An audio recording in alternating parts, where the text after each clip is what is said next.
क्या आपने कभी सोचा है कि इंसान की इच्छाशक्ति और इंजीनियरिंग का मेल कुछ ऐसा कर सकता है जो नामुमकिन लगे? जापान का अकाशी काइको ब्रिज, जिसे पर्ल ब्रिज अभी कहा जाता है, इसका एक जीता जागता उदाहरण है।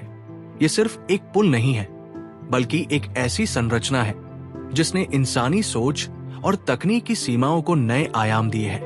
1991 मीटर का ये ब्रिज दुनिया का सबसे लंबा सस्पेंशन ब्रिज है। लेकिन क्या आपको पता है इसे बनाने के पीछे कितनी मेहनत और कितनी चुनौतियां थी? आज हम आपको बताएंगे इस ब्रिज की पूरी कहानी, जो आपको हैरान कर देगी। मैं एक बार फिर से आपका स्ट्रक्चरल दायों में स्वागत करता हूं।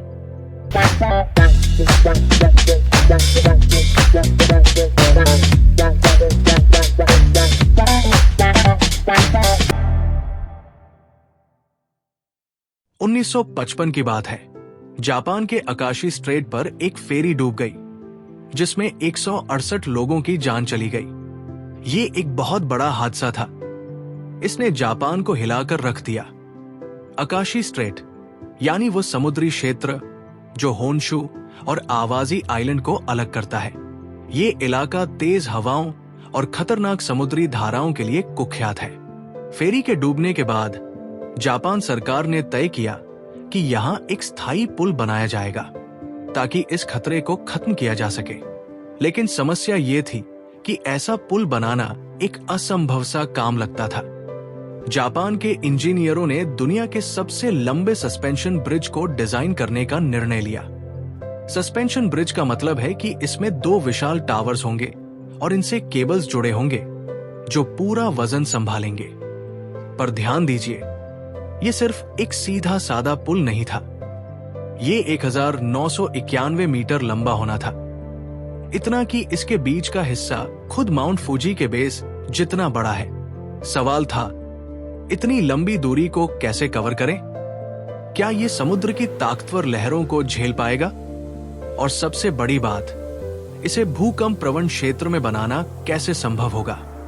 1988 में इसका निर्माण शुरू हुआ। पहली चुनौती थी समुद्र के बीच में मजबूत बेस तैयार करना।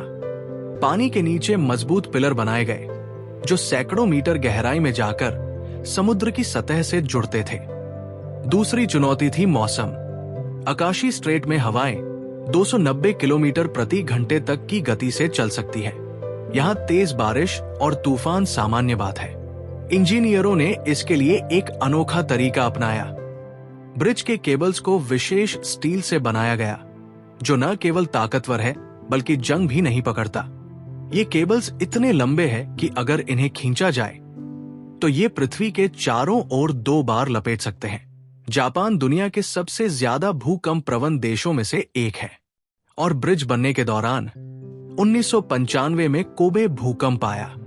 ये एक ऐसा क्षण था जिसने सभी को चिंता में डाल दिया।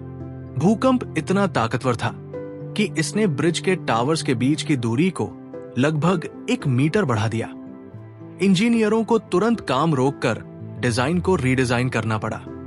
उन्होंने इसे और अधिक मजबूत बनाया ताकि ये 8.5 तीव्रता तक के भूकंप को सह सके।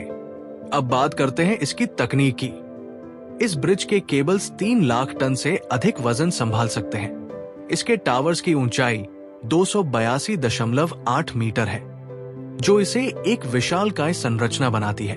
इसमें इस्तेमाल हुआ स्टील और कंक्रीट हाई क्वालिटी का है, जिसे विशेष रूप से इस प्रोजेक्ट के लिए तैयार किया गया था। इसके अलावा ब्रिज को इस तरह डिजाइन किया गया है कि ये 290 किलोमीटर प्रति घंटा की हवा की रफ्तार को भी झेल सके।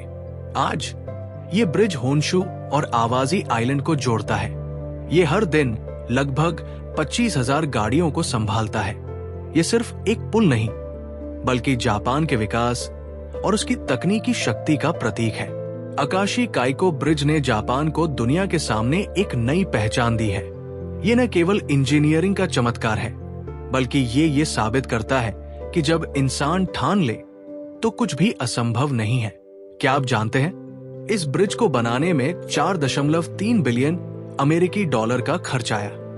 इसकी लंबाई 4 किलोमीटर से ज्यादा है, जिसमें सस्पेंशन स्पैन ही 991 किलोमीटर का है। इसे बनाने में 2 मिलियन से ज्यादा वर्कर्स ने काम किया। तो ये थी आकाशी काइको ब्रिज की कहानी। ये एक ऐसी संरचना है जो न केवल जापान बल्कि पूरी दुनिया के लिए प्रेरणा है।